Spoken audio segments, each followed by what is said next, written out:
Salam, puji Tuhan, saya Pendeta Hezi menyapa kita dari kota Medan. Kasih Tuhan yang luar biasa, perlindungan yang luar biasa, kalau saat ini diberikan anugerah dan kemurahan Tuhan yang luar biasa bagi kita. Dan saya percaya Bapak Ibu ada dalam perlindungannya, ada dalam kasih sayang Tuhan. Haleluya. Perenungan kita pada pagi hari ini terambil dari Roma pasal 5 ayatnya yang ke-8 sampai yang ke-9. Firman Tuhan katakan, akan tetapi Allah menunjukkan kasih-Nya kepada kita oleh karena Kristus telah mati untuk kita ketika kita masih berdosa. Nah, saudara kasih di dalam Tuhan, kematian Kristus adalah sesuatu yang luar biasa atas hidup kita. Ia yang tidak berdosa, ia rela mati untuk kita yang berdosa. Supaya apa? Supaya kita diselamatkan, supaya kita tidak binasa, supaya kita memperoleh hidup yang kekal, dan supaya perlindungannya dinyatakan atas kita dari berbagai kehidupan dan berbagai tantangan yang sekarang ini sedang kita alami.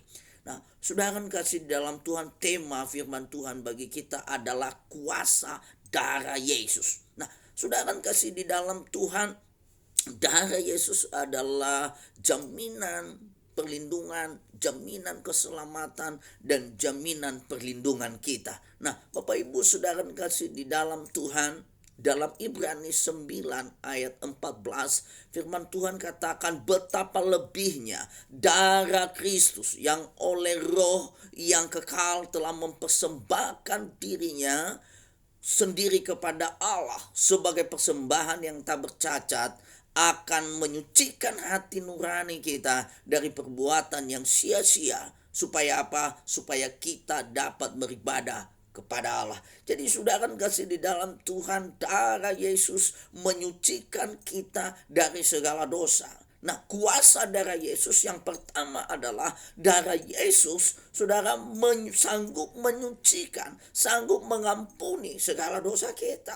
Dalam perjanjian lama menjelaskan bahwa orang-orang saudara kasih yang berdosa, biasanya mereka yang kena tulah atau yang kena kusta. Nah, ini mereka ini adalah orang-orang yang identik dengan dosa.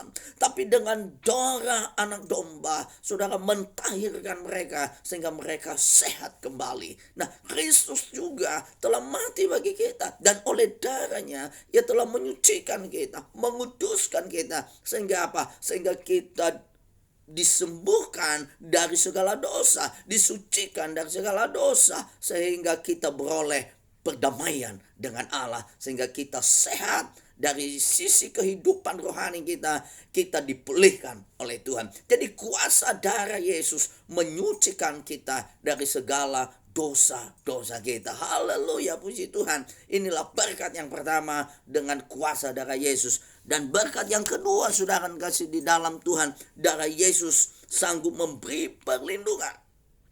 Keluaran pasal 12 ayat 13, saudara mengisahkan bagaimana pada saat itu saudara kasih Tuhan menurunkan tulah di Mesir, saudara kasih dalam Tuhan. Dan tulah yang ke-10 adalah kematian anak sulung. Dan saat itu saudara kasih di dalam Tuhan, firman Tuhan mengatakan bahwa dan darah itu menjadi tanda bagimu di mana kamu tinggal. Apabila aku melihat darah itu, maka aku akan lewat daripadamu. Jadi tidak akan ada tulah yang memusnahkan engkau. Dan apabila aku menghukum tanah Mesir. Saudara kasih di dalam Tuhan, kuasa darah Yesus, ia melindungi kita, ia melindungi umat-umat Tuhan. Dan saat itu umat Israel tidak ada seorang pun yang mati karena tulah itu, karena kematian anak sulung. Karena kenapa? Karena darah Yesus telah dioleskan di setiap ambang pintu umat Israel. Nah, hari ini saudara kasih di dalam Tuhan, perlu kita mengoleskan darah itu di rumah kita, di keluarga kita, di pemerintahan kita. Supaya apa? Supaya perlindungannya kita alami dalam hidup ini. Saudara kasih di dalam Tuhan, Kita tidak perlu saudara kasih membawa darah sungguhan untuk kita oleskan di ambang pintu. Tetapi saudara, Alkitab catat bahwa hisop yang adalah kuas itu adalah gambaran daripada lidah kita. Untuk apa? Untuk mempercayai, memperkatakan bahwa kuasa darahnya sanggup melindungi kita, sanggup menyertai hidup kita. Saudara kasih di dalam Tuhan, waktu darah saudara kasih dioleskan, waktu lidah kita memperkatakan kuasa darah Yesus, saat itu kita sedang saudara kasih di dalam Tuhan menyampaikan kepada tiga hal, kepada tiga pihak. Yang pertama, bahwa kepada Tuhan kita mempercayai bahwa Dia sanggup melindungi, Dia sanggup menyertai kita. Lalu yang kedua, kepada diri kita sendiri, kita mengakui bahwa kita percaya terhadap kuasa darah Yesus yang telah tercurah di atas kayu salib.